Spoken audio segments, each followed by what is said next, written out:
본문 계시록 9장 1절에서 12절. 먼저 내용의 구조를 살펴보겠습니다.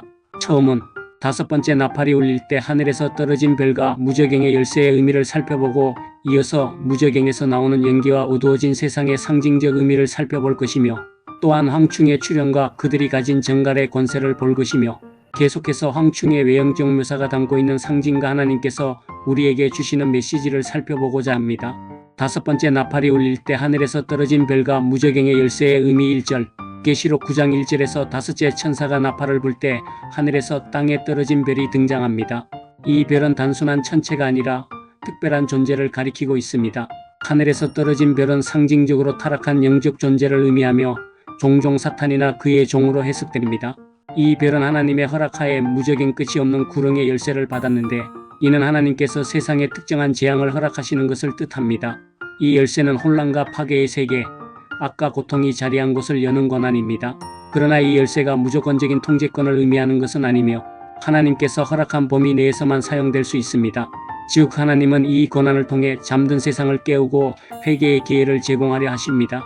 우리 삶에도 어려움이 찾아올 때 그 어려움이 단순히 고난을 주기 위함이 아니라 하나님께 돌아오라는 경고임을 기억해야 합니다. 하나님은 고난을 통해 우리를 일깨우시고 새롭게 회복시키기를 원하십니다.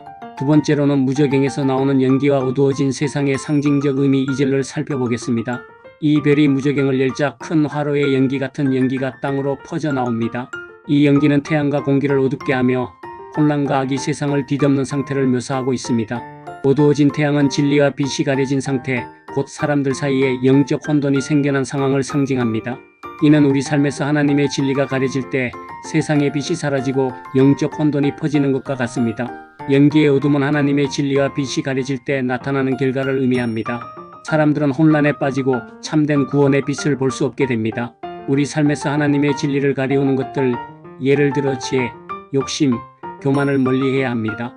이러한 연기가 우리의 영혼을 가리지 않도록 날마다 하나님의 말씀과 기도로 깨어 있어야 합니다. 세 번째로는 황충의 출현과 그들이 가진 정갈의 권세에 대해서 살펴보겠습니다.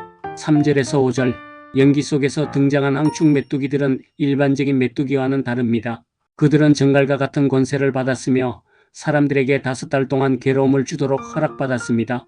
메뚜기는 구약 성경에서도 종종 재앙과 파괴의 상징으로 등장하지만, 여기서의 황충은 단순한 파괴자 이상의 의미를 가집니다. 그들은 영적인 고통을 주기 위해 보내졌습니다. 정갈의 권세는 극심한 고통을 상징하며, 이 고통은 단순히 육체적 고통을 넘어선 영적인 고통을 뜻합니다. 황충들은 입맞지 않은 사람들, 즉 하나님의 보호와 구원의 표시가 없는 자들에게만 고통을 줍니다. 우리는 하나님께서 주시는 인을 받은 자로서 이 세상의 악한 영적 공격으로부터 보호받을 수 있음을 믿어야 합니다. 이 보호의 편은 곧 예수 그리스도의 구원이며, 우리는 날마다 주님 안에서 그 구원의 확신을 가지고 살아가야 합니다. 네 번째로는 황충의 외형적 묘사와 하나님께서 주시는 메시지. 7절에서 11절은 무엇일까요? 7절부터 11절까지는 황충의 외형에 대한 세세한 묘사가 이어집니다. 이들은 금 같은 면류관을 썼고 사람의 얼굴을 가졌으며 사자의 이빨을 지녔습니다. 또 철 같은 갑옷을 입고 있으며 날개 소리는 전쟁의 소리를 연상케 합니다. 이는 단순히 외형적 특징이 아니라 악의 파괴력과 위협적인 본성을 강조하는 상징적 묘사입니다. 이 모습들은 황충들이 가지고 있는 속성과 능력을 나타내며 세상이 직면하게 될 영적 위협이 얼마나 강력한지를 보여줍니다. 그들은 파괴와 공포를 일으키지만 하나님께서 허락하신 시간 내에서만 활동할 수 있습니다. 하나님은 우리에게 이 영적 전쟁의 실상을 알리심으로 우리의 삶이 단순히 육체적 세계에 국한되지 않음을 경고하십니다.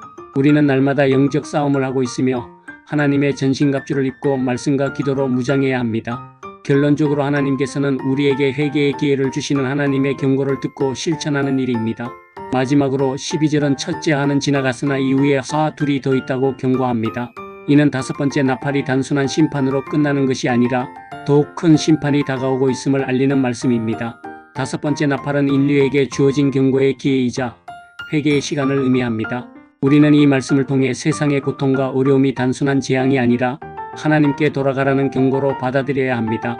하나님은 인내하며 우리에게 시간을 주십니다. 그러므로 우리의 영적 눈을 뜨고 하나님의 경고를 무시하지 않고 겸손히 회개의 자리로 나아가야 합니다. 기도.